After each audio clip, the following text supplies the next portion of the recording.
মানুষ তার কাছে বেশি দুঃখ পায় যার কাছে সে দুমুঠো ভালোবাসার জন্য ভিক্ষে চায়।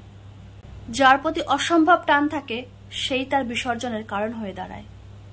তাই অসংখ্য মানুষের কাছে প্রিয় হওয়ার থেকে একটা মানুষের কাছে প্রিয় হয়ে থাকাটাই অনেকটাই শ্রেয়। তুমি বলেছিলে রাতে তোমার ঘুম হয় না। আমি বুঝতে পেরেছিলাম তুমি আমার সঙ্গে সময় কাটাতে চাইছো। তুমি বলেছিলে দেখো আকাশে মেঘ করেছে। আমি বুঝেছিলাম আজ তোমার মনটা খারাপ। তুমি বলেছিলে আমার চুলে জট বেঁধেছে। আমি বুঝেছিলাম তুমি স্পর্শ করতে চাইছো। তুমি বলেছিলে আজ বিকেলে একটু বারান্দায় আসবে। আমি বুঝেছিলাম তোমার দু চোখ আমাকে খুঁজছে। তুমি বলেছিলে অন্ধকার তোমার ভয় লাগে। আমি বুঝেছিলাম আলিঙ্গন করতে চাও আমায়। তুমি বলেছিলে সমুদ্রে যাবে। আমি বুঝেছিলাম হাত ধরে হাঁটতে চাইছো দুপা। তুমি বলেছিলে তোমার নীল রং ভীষণ প্রিয়। আমি বুঝেছিলাম তোমার কষ্ট হচ্ছে বুকে ছিলে কোঠায়। তুমি বলেছিলে আমার ঠোঁট ফেটেছে। আমি বুঝেছিলাম তোমার ঠোঁট হয়তো আমার ঠোঁটে স্পর্শ করতে চাইছে। তুমি বলেছিলে তোমার অঙ্ক ভালো লাগে না। আমি বুঝেছিলাম তোমার হয়তো আমার কবিতা শুনতে ইচ্ছে করছে। তুমি বলেছিলে আজ তাড়াতাড়ি বাড়ি ফিরো। আমি বুঝেছিলাম আমি বেশিক্ষণ বাড়ির বাইরে থাকলে তুমি চিন্তায় থাকো। তুমি বলেছিলে মুখ ফুটে কখনো আমার সমস্ত কথা বলার প্রয়োজন নেই। তোমার সেটা বোঝার ক্ষমতা আছে। তবে কেন? তুমি বলেছিলে দিনে আমাকে 1000 বার ফোন করার প্রয়োজন নেই।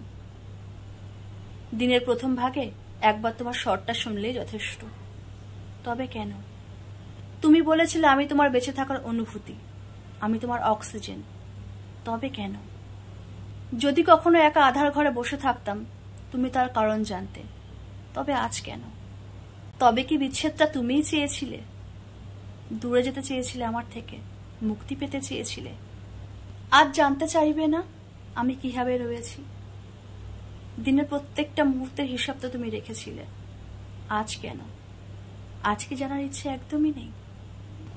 এখন যখন তোমার কথা মনে পড়ে, যখন নিজেকে পাগলের মতন মনে হয়, হাঁসফোঁস করি, তখন আলমারি খুলে তোমার ব্যবহৃত জামাটাকে নিজে একবার পরে নিই।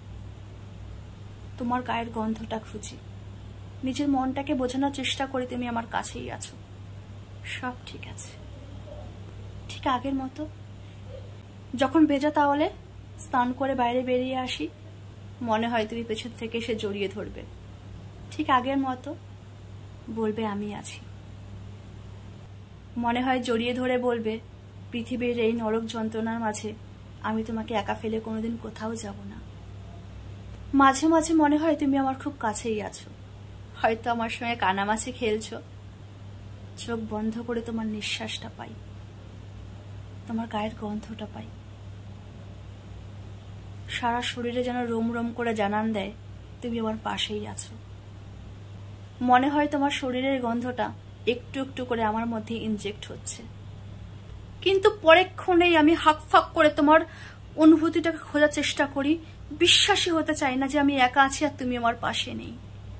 এই সমস্ত কিছু আমার ভাবনায় আছে। মনে হয় আমি শ্মশানের পথে একা একা হেঁটে চলেছি, তাও তোমাকে ছেড়ে।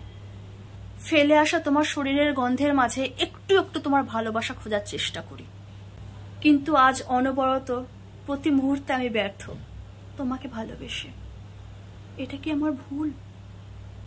আমার জীবনটা এক বিরক্তকর অধ্যায় হয়ে উঠেছে, কিন্তু তবুও পরবর্তী অধ্যায়ে তুমি আছো ভেবে পাতা উল্টে যাচ্ছি। আমি তোমাকে ভালোবেসে নিজের সবটুকু দিয়ে তোমাকে ধরে রাখতে চেয়েছিলাম, নিজের কাছে আগলে রাখতে চেয়েছিলাম। ভেবেছিলাম তুমি আমার যত্ন নেবে, বুকের মাঝে চেপে রাখবে, কিন্তু বুঝতে পারিনি সামান্য ঝড়ে হাত ফসকে তুমি চলে যাবে, আমাকে আর আগলাবে না। ভাবলে বিশ্বাসই হয় না এই মানুষটাকে আমি এত ভালোবেসেছি। এই জন্মে আমি সবই হারালাম, কথা দিচ্ছি যদি তোমায় পরজন্মে পাই তোমাকে আমি তোমার থেকে বেশি ভালোবাসবো।